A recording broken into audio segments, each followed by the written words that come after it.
Muito bom dia, agronegócio. Sexta-feira, 10 de maio de 2024, 8 horas, 9 minutos pelo horário oficial de Brasília. Sejam bem-vindos à nossa abertura de mercado, que se inicia agora pelo nosso site, o Notícias Agrícolas, e também pelo nosso canal no YouTube, o Notícias Agrícolas Oficial, e o Bom Dia Agronegócio sendo transmitido também pela Rádio Agro Hoje. Sejam todos bem-vindos. Essa é a nossa abertura de mercado, onde nós vamos costurando notícias, andamento dos preços e entrevistas, tudo para que você comece o seu dia bem informado, possa tomar boas decisões e, claro, seguir aí com as suas atividades, né? Estando de olho em tudo que está acontecendo no Brasil e no mundo. Nessa sexta-feira é dia de relatório do USDA. O Departamento de Agricultura dos Estados Unidos traz o seu novo reporte mensal de oferta e demanda com as primeiras projeções para a safra 2024-25, e à espera destes números, os mercados de grãos e derivados de soja operam positivos. Voltam a acontecer greves na Argentina, mais uma preocupação para o mercado do complexo soja. E claro que vamos atualizar também as informações do Rio Grande do Sul. A Emater trouxe uma avaliação preliminar. Temos ainda novas chuvas previstas para o Rio Grande do Sul, voltando a acontecer nessa sexta-feira, num episódio que deve durar 4 dias, o que volta a intensificar as preocupações para o estado gaúcho. Enfim, todas claro. E vamos falar também sobre vetos relacionados ali ao setor do agronegócio, que tiveram a derrubada garantida pela FPA numa sessão conjunta ontem no Congresso Nacional. Vamos dar mais detalhes ao longo da nossa edição desta sexta-feira, porque aqui no Bom Dia Agronegócio você sabe antes e primeiro as informações que direcionam o seu dia e os seus negócios.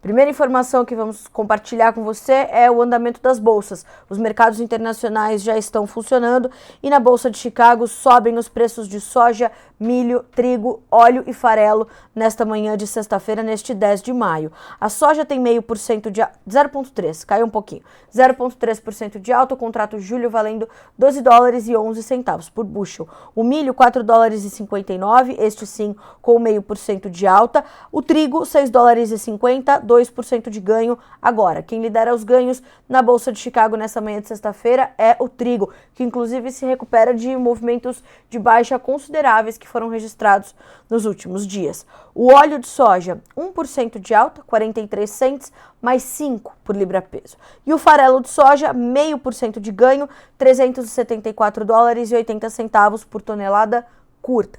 Bolsa de Nova York. Nós temos café, açúcar e algodão recuando. O café, $2 por libra-peso, 0,6% de alta. O açúcar, 19 cents mais 58. Nesse momento, zerou o mercado. Estável, sem variação no primeiro contrato.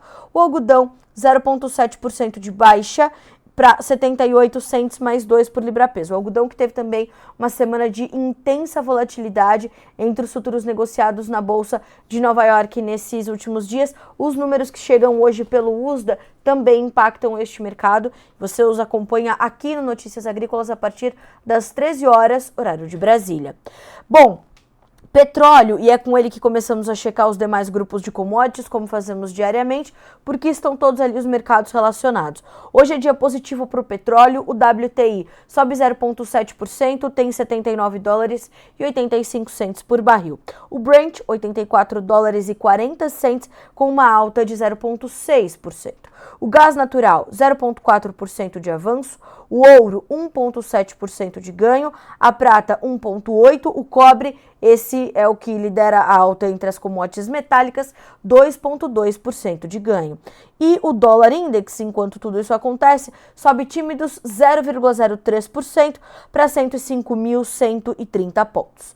Para finalizarmos a nossa rodada de preços, vamos a Dalian, mercado futuro na China, onde o mercado fecha positivo, ou melhor, negativo para o farelo, negativo e bem negativo para o óleo de soja, e o milho subindo timidamente. Na China, diz Eduardo Vanin, o milho continua apanhando. A safra de trigo de trigo de inverno vai entrar, mas ainda precisa cair bem para deslocar o milho e o farelo. Hoje não dá para sabermos quem deve cair mais, milho ou trigo no mercado chinês. Diferente dos anos anteriores, o trigo está caro em relação ao milho na China. Em 2021, o trigo chegou a trabalhar até 400 renminbis abaixo do milho e em 2023, 150 renminbis. E agora essa relação se inverteu e o trigo volta a ficar mais caro em relação ao milho. São relações de mercado importantes para que você acompanhe, porque essa movimentação dos grãos na China, no mercado futuro chinês, e claro que isso se transfere para o mercado físico, diz respeito total e diretamente ao comportamento da demanda chinesa por esses mesmos grãos. Então, os números que chegam também do USDA no seu relatório hoje das 13 horas serão importantes para entendermos o comportamento da demanda chinesa, a maior compradora de commodities do mundo. 8 horas e 15 minutos pelo horário oficial de Brasília, hora de começarmos a checar as manchetes desta sexta-feira com as nossas notícias da manhã.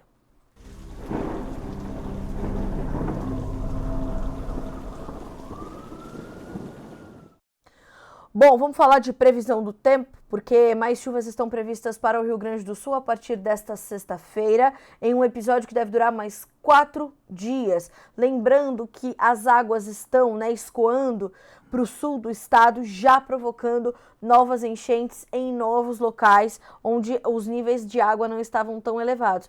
Agora esse movimento vai favorecendo essas cheias nesses locais e ainda muitos episódios de intensificação dos problemas. Segundo as informações da Metsul, o sol que brilhou nessa quinta-feira no estado gaúcho dará lugar durante esta sexta-feira a um preocupante e novo episódio de instabilidade que vai trazer mais problemas e deve agravar e alongar os já existentes, segundo advertem os meteorologistas da Metsul. O tempo se instabiliza nessa sexta em grande parte do estado, embora o sol apareça com nuvens em parte do território gaúcho, ao menos numa parte dessa sexta-feira. Voltam as nuvens e a chuva no decorrer do dia para a grande maioria das cidades. A instabilidade tem início pela metade norte e avança para as demais regiões. O episódio de instabilidade, que se inicia hoje, terá duração de 4 dias, avisa a Metsul.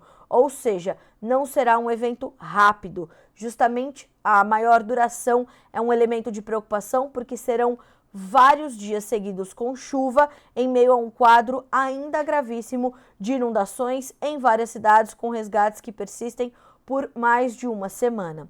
A previsão da Metsul indica tempo chuvoso até segunda-feira. Os maiores volumes vão se dar entre o centro do estado, os vales, a Grande Porto Alegre, parte da Serra e o litoral norte, com marcas de 100 a 200 milímetros em muitos municípios, mas localmente sendo superiores a estes volumes. A chuva em vários momentos nessas regiões entre hoje e segunda-feira será forte, com risco de pancadas torrenciais. Porto Alegre terá 4 dias de chuva também, de sexta a segunda, e igualmente com risco de chuva, por vezes forte a intensa. Então essa informação ela precisa ser disseminada, ela precisa alcançar o máximo de pessoas possível para que, as medidas ali de segurança possam ser tomadas nos municípios gaúchos. São mais de 400 afetados até esse momento. Lembrando que o estado do Rio Grande do Sul possui 497 cidades, é praticamente 90% do estado tomado por essas enchentes históricas, essas cheias sem precedentes. E 2, para que o ritmo da ajuda ao povo gaúcho não diminua. Vou concluir aqui essa informação do tempo e depois chamar a atenção de algumas situações ali de doações que nós precisamos reforçar o pedido. O tempo tende a melhorar na terça-feira com o ingresso de uma massa de ar frio que trará temperaturas de inverno, mas entre quarta e quinta-feira pode-se registrar um novo e breve período de instabilidade com chuva e garoa acompanhando o frio. E para Porto Alegre especificamente, a Metsul afirma que, além desses vários dias de chuvas, há também essa previsão de uma massa de ar polar, o que vai baixar a temperatura de forma bastante brusca. O que nós temos visto os voluntários trazerem para as redes sociais? A necessidade de alguns itens que, claro, as pessoas vão ali fazendo o que podem, o que está mais ali na sua rotina. Mas uma situação que me trouxe bastante preocupação e muita tristeza. As pessoas algumas pessoas mais obesas, né, elas estão ali, além do problema de mobilidade, elas estão sofrendo com a falta de roupas para elas. Então, é necessário que roupas de tamanhos maiores também sejam doadas. Então, se você conhece alguma fábrica, alguma, né, qualquer fornecedor dessas roupas plus size, façam esse apelo a estas marcas, a estas pessoas. Tem pessoas ali sendo enroladas em lençóis por falta de roupas para estas pessoas. Isso é desumano. Vamos também chamar a atenção para a doação de cobertores por conta desse frio, roupa de frio, roupas íntimas a senhoras, senhores, sem roupas íntimas limpas, né? Olhem para essa informação que vai aparecer na sua tela agora, que é um Pix que a gente tem trabalhado desde o início desses eventos, que é a vaquinha do Matheus e do Badim, que é enchentes@vaquinha.com.br, enchentes@vaquinha.com.br. Use esse endereço que está na sua tela, uma chave Pix, para fazer a sua doação. Ele é uma iniciativa confiável, segura, muito afastada dos golpes que estão acontecendo na internet. Outra situação que as pessoas, né, os voluntários têm me pedido muito para reforçar: atenção ao que você envia para doação. Tem roupa suja sendo enviada para doação, tem roupa rasgada, tem sapato de salto, tem vestido de festa. Minha gente, vamos conscientizar as pessoas à nossa volta de que essas pessoas precisam de roupas para, viver em abrigos, 2, roupas quentinhas, roupas limpas, porque elas perderam tudo, elas perderam a vida delas. Então, é preciso que nós tenhamos muita consciência na hora de fazer essas doações.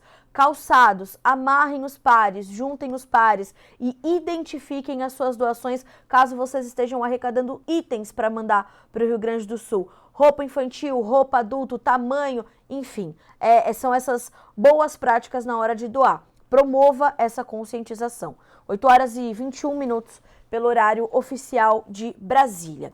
Na sequência, nós vamos falar sobre a Emater Rio Grande do Sul, que fez um levantamento prévio, né? Tem trabalhado, mas o acesso às propriedades está tão dificultado que fazer uma prévia do que se perdeu no Rio Grande do Sul na agropecuária tem sido um trabalho hercúleo e constante, porque os problemas vão aparecendo.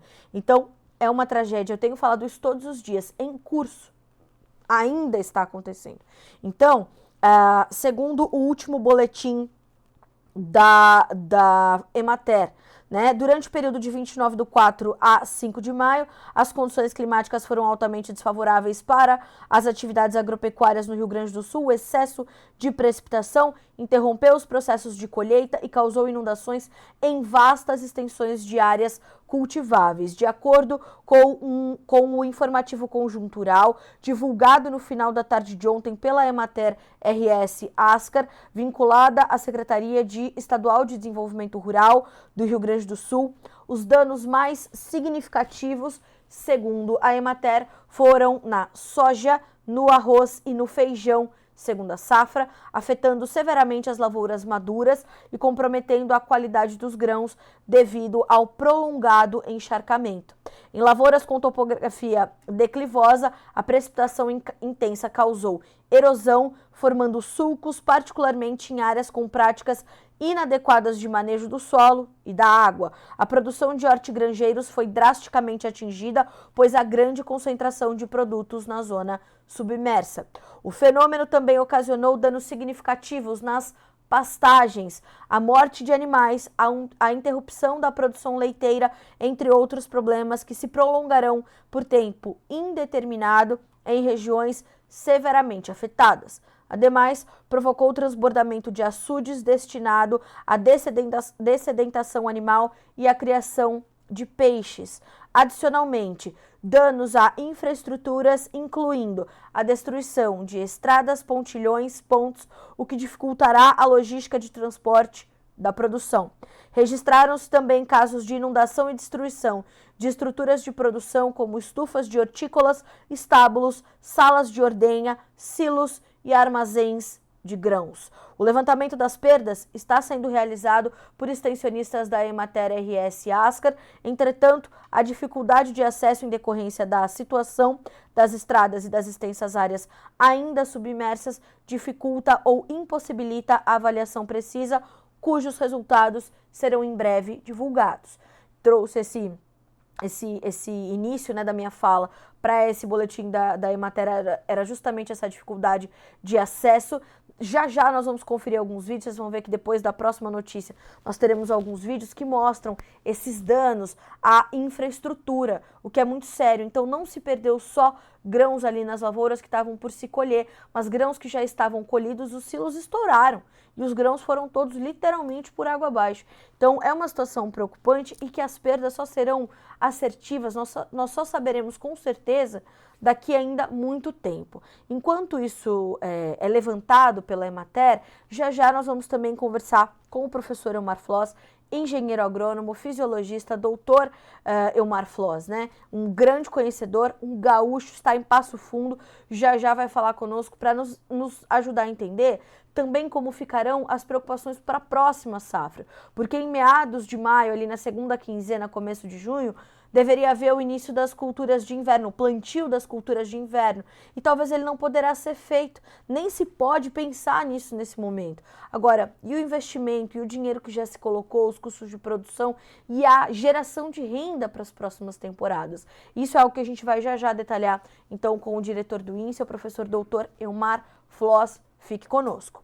Bom, enquanto as perdas estão sendo levantadas, avaliadas, o Ministério da Agricultura e Pecuária, sob a batuta de Carlos Fávaro, elaborou uma proposta para atender os produtores gaúchos. Então, nessa terceira manchete desta manhã de sexta-feira, para apresentar medidas céleres e efetivas para socorrer a agropecuária do Rio Grande do Sul, o ministro da Agricultura mantém um canal de diálogo constante com representantes do setor no estado. Na noite desta quinta-feira, dia 9, o ministro Fávaro voltou a se reunir com a Farsul, a Federação de Agricultura do Estado do Rio Grande do Sul, e representantes de 122 sindicatos rurais dos municípios gaúchos e também do Ministério da Fazenda para avaliar o impacto das ações já apresentadas e debater novas medidas. Além da suspensão, isso é muito importante, aliás, não só você que está no Rio Grande do Sul, produtor rural que nos acompanha, mas também para quem está acompanhando o Bom Dia Agronegócio, transmita essa informação para mais pessoas. Veja só, para orientar os produtores gaúchos também do que eles podem fazer para se proteger financeira e judicialmente nesse momento diante desta tragédia. Além da suspensão imediata das parcelas vincendas do crédito rural gaúcho e de um novo programa de renegociação de dívidas que já estão sendo elaborados, o Ministério da Agricultura e Pecuária está trabalhando em uma proposta extraordinária para o programa de subvenção do seguro rural que atenda especificamente aos produtores do Rio Grande do Sul. Abre aspas para o ministro. Há 3 anos, a safra do Rio Grande do Sul vem sofrendo com estiagens e chuvas intensas. É fundamental que tenhamos um amplo programa de seguro rural, porque o seguro vai significar garantia de renda. Outra proposta que está sendo estruturada é a de um fundo garantidor de operações de crédito rural para que os produtores continuem tendo acesso às linhas de crédito para a reconstrução e retomada de suas atividades agrícolas. Também está sendo tratada, junto ao Ministério da Fazenda, a possibilidade da operacionalização de linhas de crédito por parte das cooperativas financeiras. Visando dar mais agilidade ao processo de reconstrução, a equipe técnica de 15 engenheiros do MAPA foi disponibilizada ao Ministério da Integração e Desenvolvimento Regional para atuar na avaliação dos projetos. Então, essa conexão entre o MAPA e a Farsul, mais os sindicatos rurais que estão na ponta, não só levantando essas perdas, porque é preciso pensarmos, ontem eu também recebi esse relato, de uma produtora rural que foi fazer esse voluntariado nas cidades mais afetadas, minha grande amiga Gabriela Tonial, e ela me dizia: Carla, nós temos que olhar agora para os pequenos agricultores, temos que olhar em como nós, produtores rurais, vamos poder também atender, porque, embora o ministro Fávaro tenha pedido celeridade, nós sabemos que o que vem do governo tem um pouco mais de lentidão. A burocracia necessita, a burocracia imposta para algumas situações, ela vai trazer essa dificuldade.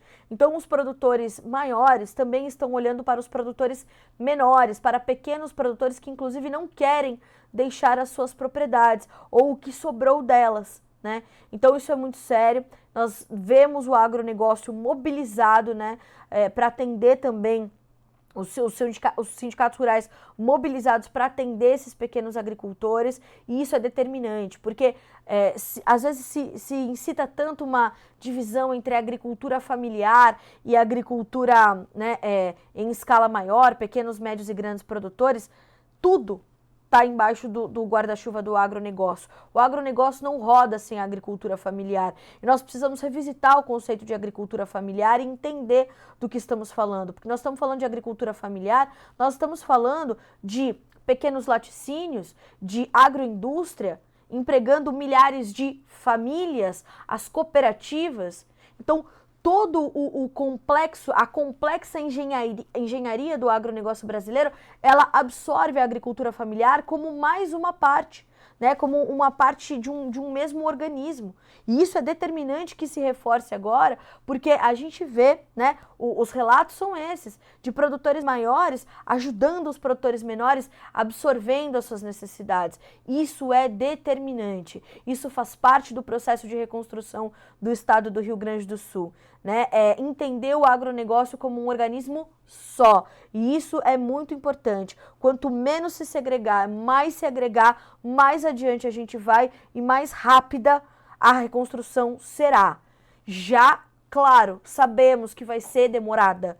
Não sabemos ainda quanto tempo isso vai levar.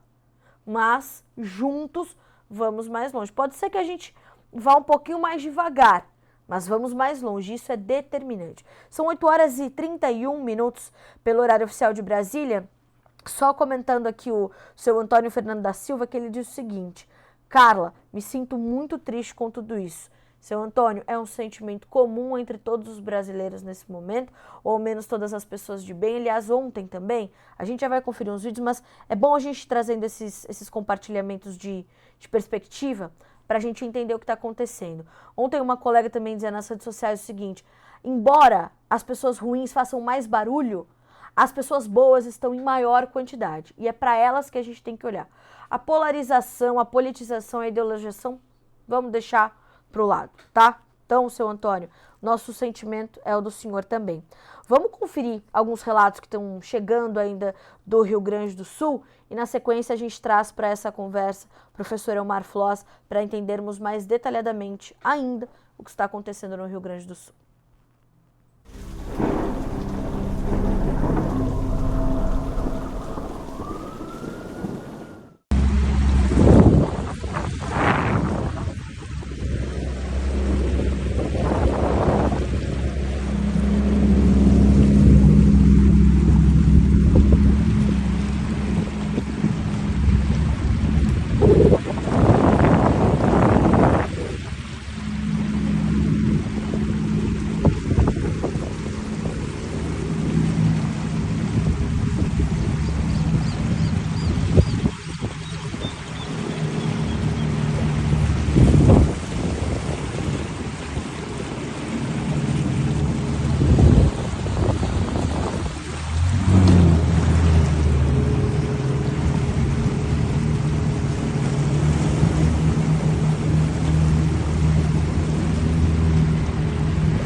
Gente do céu, o que é isso? Aqui que ele tornou com a cidade. Olha as casas ali, ó, pelo amor de Deus. Embaixo.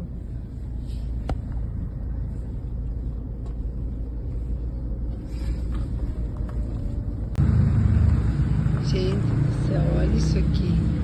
Olha o que é essa cidade.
O Leandro Domingues comentou aqui, né? Meu Jesus, parece cena de guerra. É um cenário de guerra mesmo, viu, Leandro? E você sabe que, conversando com o Antônio da Luz no programa Conexão Campo Cidade, na segunda-feira, ele dizia assim, numa guerra, né, se abatem uns de um lado, outros de outros, todos vão sentir. Agora ele dizia, né, aqui só nós estamos sentindo, só tem um lado sofrendo, né? Então, é um cenário de caos, é um cenário de tragédia mesmo. Bom, 8 horas e 36 minutos pelo horário oficial de Brasília. Tudo isso que está acontecendo no Rio Grande do Sul não vai ter um impacto só agora, não são impactos de curto e médio prazo. No longo prazo, as preocupações também já aparecem e é isso que a gente vai tratar no nosso quadro de entrevistas essa sexta-feira aqui no Bom Dia Agronegócio.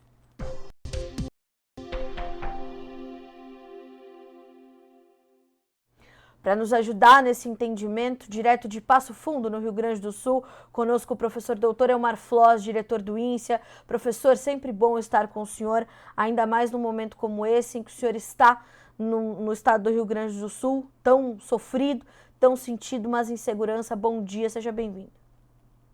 Bom dia, Carla, bom dia a todos que nos assistem. Agradeço pela oportunidade de poder participar do teu programa, para trazer algumas informações, especialmente a todos aqueles por esse Brasil afora que te acompanham diariamente aqui no teu programa. Muito obrigada, professor. Para mim é uma honra. Professor, nós falamos bastante essa semana, né? Eu estive sempre em contato com o senhor para entender exatamente o que pode ser ainda sentido pelo Rio Grande do Sul. A Emater do estado trouxe uma avaliação preliminar no final do dia de ontem, apontando que as perdas mais graves foram na soja, no arroz e no feijão, segundo a safra. O senhor é um engenheiro agrônomo, um fisiologista, conhece, né, do comportamento dessas plantas. O que o senhor nos relata nesse momento para essas culturas e para as demais que o senhor tem observado e recebendo esses relatos por aí? Então, Carla, sempre talvez aqueles que não sabem exatamente a situação geográfica, ou seja, o grande problema que aconteceu a partir da serra, onde começaram as chuvas tão intensas, excepcionais, e foram enchendo aqueles rios menores, que são afluentes do rio Taquari, do rio Jacuí, depois do rio dos Sinos, e aí desembocando no rio Guaíba, que é quase um lago, né, porque ele tem um movimento realmente pequeno, mas é um rio, e que recebeu uma quantidade de água em 7 dias, equivalente à quantidade de água que recebe durante 4 meses com chuvas normais. E aí houve todo esse alagamento ao redor de todos esses rios, águas com alta intensidade, com movimento muito grande. Imagine, em algumas regiões a água subiu, os rios subiram até 10 metros e acabaram levando tudo que estava ao redor. Casas, galpões, máquinas, animais, onde tem criação de suínos, aves, gado leiteiro e tantas pessoas, inclusive desabrigadas, né? Tem milhares de pessoas desabrigadas, 431 municípios afetados no Rio Grande do Sul.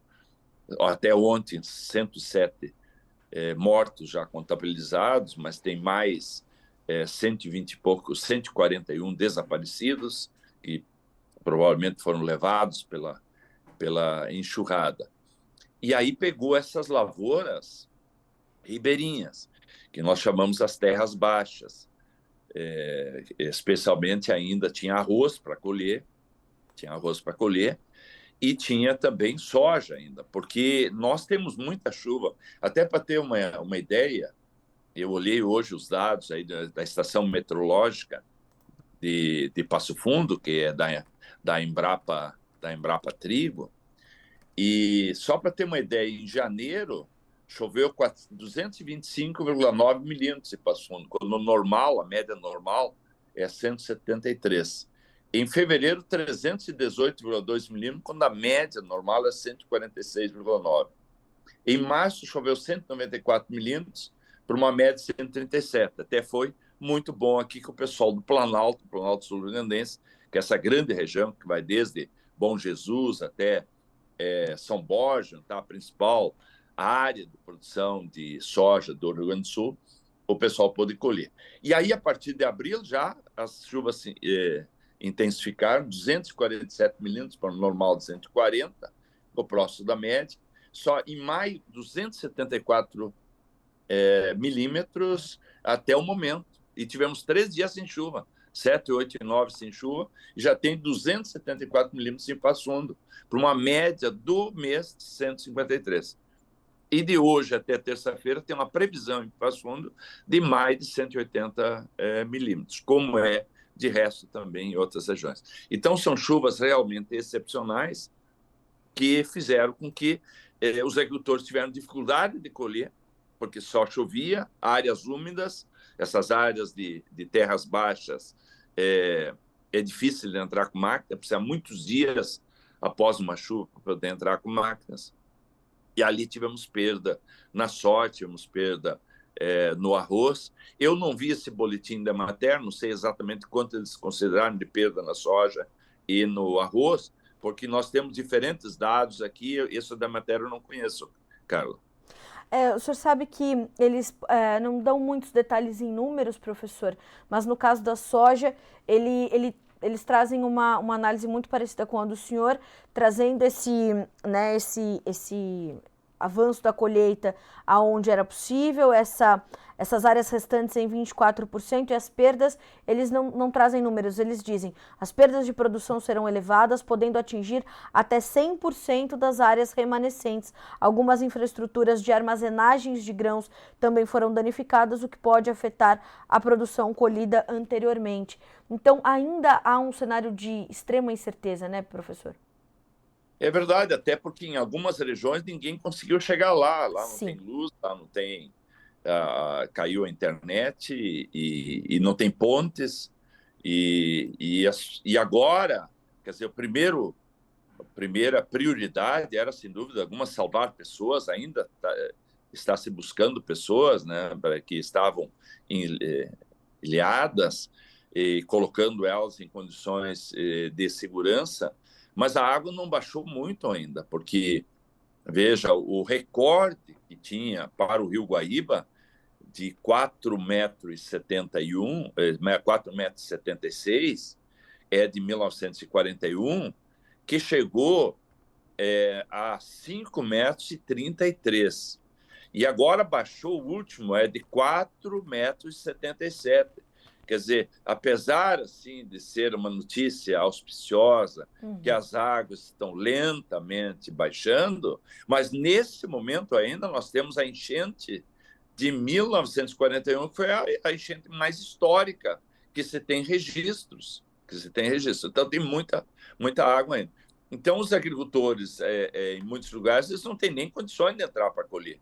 E o que estão colhendo é uma soja realmente, veja, descontos de até 50%, porque tantos dias sob a água, a semente germinou, ela está brotada, e aí os descontos são grandes, são muito grandes quando ele entrega. E está certo a Emater, infelizmente, armazéns até de cooperativas, de cerealistas, de grandes produtores, que também estão nessas terras baixas, onde nunca se imaginava que a água pudesse chegar. Infelizmente, ela chegou nos armazéns e também está deteriorando esses grãos que lá estão armazenados. E tem arroz, tem soja, e também, nesse momento, não tem logística, não tem como, por falta de condições de estrada, por pontes que foram levadas, não tem como carregar isso e levar para lugar mais seguro, porque nós ainda estamos em várias regiões aqui com dificuldade de caminhões de chegar, porque as pontes grandes foram levadas pelas águas. Professor, nós também tivemos uma conversa essa semana, onde eu dizia para o senhor, né, o que está acontecendo agora é difícil da gente entender e não vamos conseguir mensurar por enquanto. Agora, algo que me preocupa muito, e eu sei que ao senhor também está no horizonte, são as novas safras. Né? Nós vimos um vídeo de um produtor de arroz em Agudos e ele dizia que não tem mais nada, né? Só sobrou o cascalho ali. É um vídeo que repercutiu muito nas redes sociais. Como é que o senhor está projetando né, dentro da sua experiência? Eu sempre relato aqui, como o senhor já nos relatou com tantos detalhes, as revoluções todas que o senhor acompanhou do agronegócio brasileiro. O Rio Grande do Sul vai ter que passar uma revolução, vai ter que se reconstruir quando a gente olha para a agropecuária. O senhor está preocupado com essas próximas safras, as culturas de inverno que deveriam começar a ser plantadas agora no final de maio, começo de junho? Quando a gente olha para frente, professor, o que mais lhe preocupa? O cenário é muito difícil. Porque realmente imagens e depoimentos de colegas, inclusive de professores, que estão mais próximos dessa região, que têm ido lá, realmente sobrou subsolo. Isso que esse agricultor mostrou no vídeo é o subsolo, ou seja, toda aquela camada produtiva que foi construída ao longo do tempo, fisicamente, quimicamente, fazendo calagem, neutralizando a acidez, neutralizando o alumínio, aumentando a fertilidade desse solo com fósforo, potássio, para tornar ele produtivo. Praticamente as águas levaram tudo isso. Então, agora realmente é reconstruir, ou seja, começar de novo, construir um solo que possa ser produtivo. E isso, nós estamos falando aqui das grandes culturas, mas à beira desses rios são as terras baixas, são terras muito férteis. Nós temos regiões que nós chamamos do tipo de solo aluvião, porque o que acontece ao longo dos anos, de séculos ou de milênios, a água sempre vai descendo dos morros, mesmo que os morros tenham mata, e vai levando matéria orgânica, vai levando o que há de melhor dessas terras para essas baixadas. Então, são baixadas muito férteis. E por isso se instalou lá principalmente a produção de hortaliças, produção de frutíferas, e isso também se foi. Nós temos problemas aí de abastecimento, porque áreas enormes de regiões, das regiões mais importantes de produção de hortaliças do Rio Grande do Sul, elas ficaram abaixo d'água e o rio levou planta, levou solo, levou embora. E isso é uma dificuldade social, porque são pequenas propriedades que viviam exatamente desse cultivo intensivo de hortaliças, por exemplo, para ter uma renda, né? na pequena propriedade não sobrevive se ela for produzir arroz, se ela for produzir soja, ou for produzir milho, porque precisa ter uma maior escala para ter uma renda para manter a sua família. Então, isso é tudo uma reconstrução, quer dizer, a própria suinicultura, a avicultura da região, a produção de leite. Aí nessa região temos bacias, temos cooperativas de leite, que nesse momento não tem pastagem. Muitas dessas vacas foram levadas, inclusive, pela enxurrada, outras morreram afogadas e foram sendo encontradas depois que o rio baixou. Realmente o cenário, como o Antônio da Luz, como você relata, é um cenário de guerra, né? Uma destruição total. Você imagina assim um agricultor que tinha ali a sua terra, pequena propriedade, em torno de 15 ou 17 hectares, à beira de um rio, estava ali com uma casa boa, né, que ao longo do tempo produzia hortaliças, tinha ali suas culturas de subsistência, ou tinha gado leite também, ou outra atividade. E tinha um riozinho, um rio aí de 4, 5 metros de largura. E agora, de repente, de uma hora para outra, esse rio se alargou e ele foi pela erosão, comendo os barrancos, comendo a terra desse produtor. Hoje ele tem 80 metros de leito. Quer dizer, um agricultor de um lado perdendo 30 metros de solo, de largura, e outro lado, o outro produtor também perdendo. Vejo que é o prejuízo de um pequeno produtor desse. Então, realmente, vai ser a próxima revolução aí, a reconstrução. E, professor, o senhor também citou, e eu recebi também alguns relatos aqui, dos agricultores de menor porte, né? Dos pequenos agricultores, os agricultores familiares, que são parte importantíssima desse setor que move o Brasil, e alguns não querendo deixar suas propriedades ou tentando já começar a se reconstruir. Olhar para essa parcela do agronegócio gaúcho também vai ser fundamental, né? É verdade. Tem que ser um projeto realmente grandioso, porque nesse momento ainda está se fazendo avaliações, lentamente as pessoas estão entrando, mas já há um cuidado, porque tem muita chuva prevista nesses próximos dias, até terça-feira. Então, como esse solo já está encharcado, essas serras aí, o solo está encharcado, e o que pode acontecer? A água não tem como infiltrar, então ela vai escorrer. E como é um volume realmente muito alto aí, tem previsões aí de regiões que nos próximos 5 dias vão ter mais de 240 milímetros de chuva. Isso são 240 litros de água por metro quadrado, só para termos uma ideia, a dimensão do que isso significa. Então, pode haver novos desmoronamentos. Então, algumas famílias que voltaram lá onde elas tinham a propriedade, ver o que sobrou ainda, elas provavelmente agora vão ter que recuar de novo, voltar para o alto, voltar para um lugar seguro, porque tem possibilidade de desmoronamentos de novo nesses próximos dias. Aí depois, eu vi ontem um depoimento de um prefeito de Bento Gonçalves, que ele disse que nesse momento ele precisaria de 10 milhões para a Defesa Civil, para ajudar essas pessoas que estão desabrigadas, para reconstruir pontes, ligar de novo, eles poderem se deslocar com urgência, arrumar estrada. E aí vocês vejam, o governo libera 300 mil reais.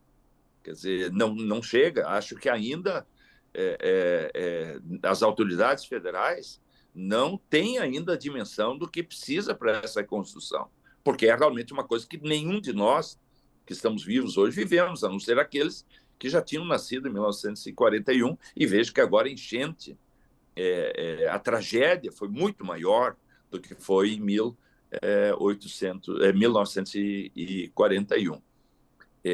Precisa muito mais recursos para fazer essa reconstrução, unindo recursos da iniciativa privada. Vejam como os produtores, empresários estão se organizando, né? Veja aí em Caxias do Sul, os empresários ali, o DENIT, que não tem condições de, nos próximos 90 a 120 dias de refazer a BR-116, o novo desmoronamento, e os empresários se uniram e desde ontem eles começaram a fazer isso aí para que, talvez em uma semana, esteja pronto. Em outros locais, é a iniciativa privada, os próprios agricultores, eles estão fazendo pontes, né? Fazendo pontes, inclusive com os troncos das enormes árvores, das matas que caíram e estão serrando ela com essas serrarias móveis que tem, e eles mesmos construindo em outros lugares, daqui mesmo da região, do Planalto, que nós, graças a Deus, mesmo com uma chuva intensa, veja, em 5 dias, em Passo Fundo, choveu 274 milímetros, isso está muito longe do que foi a tragédia naquela região. Então, aqui de Passo Fundo, de Erechim, estão indo máquinas lá, retroescavadeiras, para ajudar nisso aí, outras máquinas para ajudar fazer essa limpeza dessa lama, conseguir fazer estradas. E realmente essa é a única notícia extraordinária que nós temos, Carlos. A solidariedade. São aviões, são caminhões que estão chegando, imagina, da Bahia, do Rio Grande do Norte, do Mato Grosso. Você viu os produtores que têm um fundo para catástrofes no Mato Grosso do Sul, e houve uma liberação, o governador do Mato Grosso do Sul já anunciou 50 milhões liberados aí para o estado do Rio Grande do Sul. E um pouco agora também começar a se organizar, porque diante dessa tragédia, realmente ninguém estava preparado. Então as coisas não estavam muito organizadas. Hoje precisa realmente uma organização, e eu imaginei que o Exército pudesse fazer isso, porque o Brasil, o Exército tem 381 mil homens, que pudesse trazer os batalhões aí de outras regiões, e aí em cada cidade dessas o Exército fazer uma grande instalação ali, como é costume fazer em condição de catástrofe, e começar a coordenar, quer dizer, quem chega, os voluntários, o que vai fazer, e vai determinando por prioridade grupos, e também onde está faltando alimentos, onde está faltando material de higiene, onde está faltando medicamento e tal. Então hoje aqui de Passo Fundo saíram equipes aqui que foram preparar alimentos lá, e eles retornam lá, quando chegam lá, dizem, poxa, onde é que nós podemos fazer, onde é que podemos ajudar, e não está organizado, e as pessoas lá atônitas, precisando de apoio psicológico, né? Porque a ficha ainda não caiu, elas estão ali, elas olham para aquela cidade ali, como Sinimbu, como outras aqui, e diz, poxa, onde é que está a nossa cidade? Olha aqui, a nossa rua, todas essas casas, a casa de comércio, e não tem mais nada. Então, o psicológico também é afetado, né? E às vezes é muito, muito difícil. Então, eles mesmos relataram que chegaram numa casa, tinha 5 rodos, né? Quer dizer, então foram colocando rodo, balde e assim por diante, mas falta um pouquinho de organização, e que pena que venha a chuva, porque é preciso ter sol para que, inclusive, tenha acesso de carros, de jipes, Claro. nas regiões aí.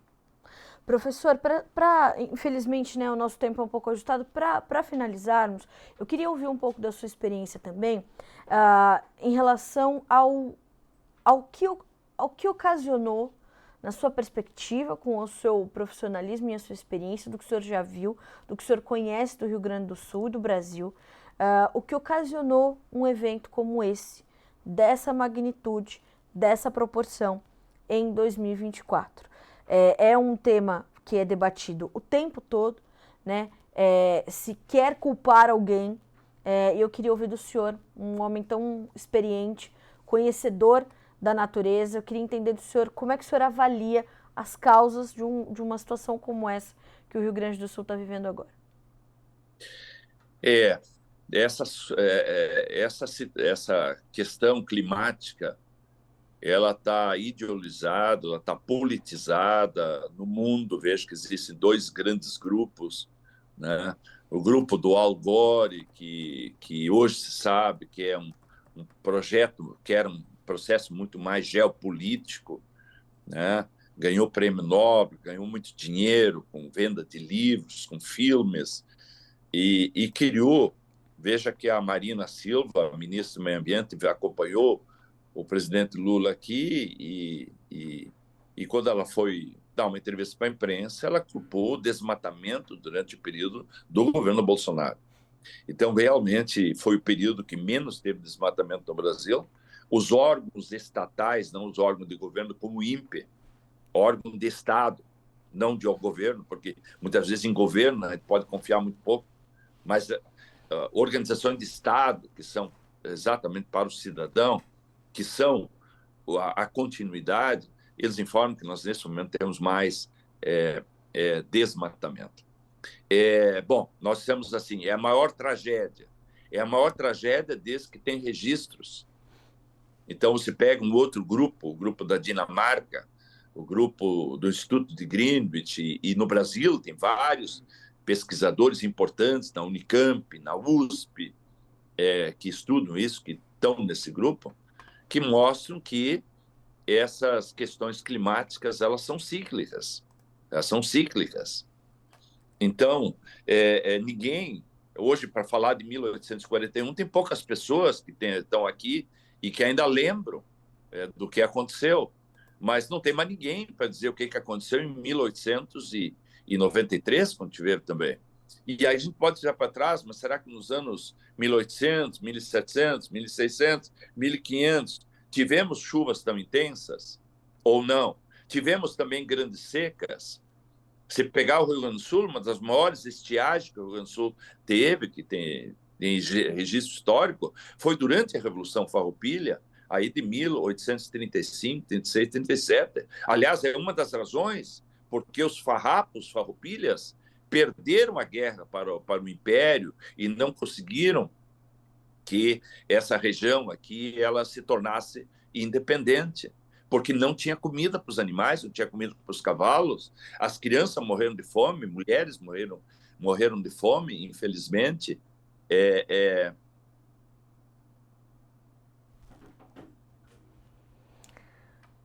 Nós tivemos um probleminha de conexão com o professor Floss. É muito importante que nós tentemos refazer essa conexão para ele terminar essa explicação. Mas a gente vai buscar aqui. Vou pedir para o professor Floss gravar um vídeo para a gente disponibilizar para vocês aqui no Notícias Agrícolas, pelo nosso tempo que infelizmente já se estourou. Não, acho que vamos tentar recuperar o professor Floss. Mas por que eu fiz essa pergunta, né? Porque nesse momento, como o professor colocou, essa ideologização, essa politização, essa polarização, elas são completamente desnecessárias, né? Professor, tivemos um probleminha... Agora sim, tivemos um probleminha na nossa conexão, o senhor está de volta, por favor, fique à vontade. Então, assim, a gente não sabe o que aconteceu lá no passado, né? Veja, hoje, culpar desmatamento, culpar a agricultura, 1835, a colonização recém estava começando nas terras aqui e já havia grandes estiagens, como nós tivemos períodos de chuva. Ou seja, o clima é incerto e não sabido. O Cone Sul da América é o que sofre principalmente as maiores variações, é a região de maior instabilidade e tem muito a ver com o aquecimento das águas do Oceano Pacífico Equatorial, que passa sobre o Equador, onde nós temos uma enorme superfície de água que, quando há aquecimento, quando nós temos o El Niño, tem muito vapor de água e os ventos que predominantemente sopram desde a América do Sul, desde a América do Norte, a América do Sul, e trazem, por isso se diz que é da Amazônia, não é a água da Amazônia, os rios voadores não são necessariamente apenas a água da transpiração das árvores, mas é principalmente a evaporação dessa enorme superfície. Quem pega o globo e olha um pouquinho o que representa a superfície amazônica perto da enorme superfície de água do Oceano Pacífico de um lado, do Oceano Atlântico do outro, vê onde está a maior superfície de evaporação. E quando nós temos períodos de resfriamento dessas águas, evidentemente, menos evaporação, menos vapor de água no ar, consequentemente, no Cone Sul. Isso pega parte da Argentina, Uruguai, aqui Rio Grande do Sul, Santa Catarina, chega até próximo do Paraná, parte do Paraguai, é a região que mais sofre, então, com estiagens. Tá? Então, vejam, nós estávamos assim, saindo do El Niño, estávamos na fase de transição, nós não temos Laninha ainda, como se anuncia, nós temos órgãos de imprensa, Carla, que desde março estão falando que estamos sobre Laninha, ou seja, a temperatura das águas, assim como ela aquece lentamente, porque a água é a substância que precisa da maior quantidade de calor para aumentar 1 grau a sua temperatura, ela também resfria lentamente. Então, só se considera hoje Laninha, ou seja, que dá consequências, tem efeitos diferentes no clima, quando a temperatura das águas do Oceano Pacífico Equatorial estão 1 grau acima da média. E só é Laninha quando está 1 grau abaixo da média. E nesse momento as temperaturas estão dentro da média, uma fase de transição, também se poderia chamar dentro da média e circulação. Só que isso não significa que não haja instabilidade. Pode haver instabilidade. E aí deu a coincidência aí de um ar muito quente aí na região central do Brasil, no sudeste, e uma região e uma massa de ar mais frio, ela foi bloqueada e descarregou toda a chuva, que essas nuvens normalmente passam e vão descarregar sobre o Oceano Atlântico, e elas caíram exatamente sobre o Rio Grande do Sul, e principalmente por uma região específica do Rio Grande do Sul em maior quantidade. Isso é muito valioso para nós, professor, principalmente por conta de todo esse cenário que o senhor nos descreveu, de politização, ideologização, e toda essa guerra de narrativas que, mesmo no meio de uma catástrofe, vai se instalar. Então, muito obrigada por estar conosco nessa sexta-feira, uma forma da gente fechar a semana, né, com a sua lucidez, com a sua serenidade. Muito obrigada. É sempre um grande prazer estar com o senhor. As portas do Notícias Agrícolas do Bom Dia Agronegócio estão sempre mais do que abertas para o senhor e para todo o time do INSEA, para toda a sua experiência. Obrigada, professor. Eu que agradeço, Carla. Quero agradecer a você toda essa semana aí, levando notícias aqui do Rio Grande do Sul para todo o Brasil, onde a gauchada saiu daqui, foi para Santa Catarina, Paraná, foi para o Mato Grosso do Sul e hoje está espalhado pelo Brasil inteiro fazendo agricultura. Tenho notícias. E agradecer também, aproveitar a oportunidade de todos aqueles que estão fazendo doações para esse Brasil lá fora, para o Rio Grande do Sul. Muito obrigado em nome de todos os gaúchos aí por essa colaboração e que possamos voltar logo, logo a uma normalidade climática para poder iniciar a reconstrução de milhares e milhares de casas para que os agricultores, para que as pessoas da cidade possam voltar e ter de novo uma casa.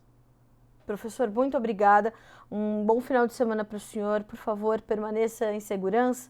Qualquer coisa, estamos aqui vigilantes. Precisando de nós, é só chamar. Obrigada, professor. Um abraço. Outro. Senhoras e senhores, é a experiência, né? Enquanto estão ali todas as briguinhas acontecendo na internet, né?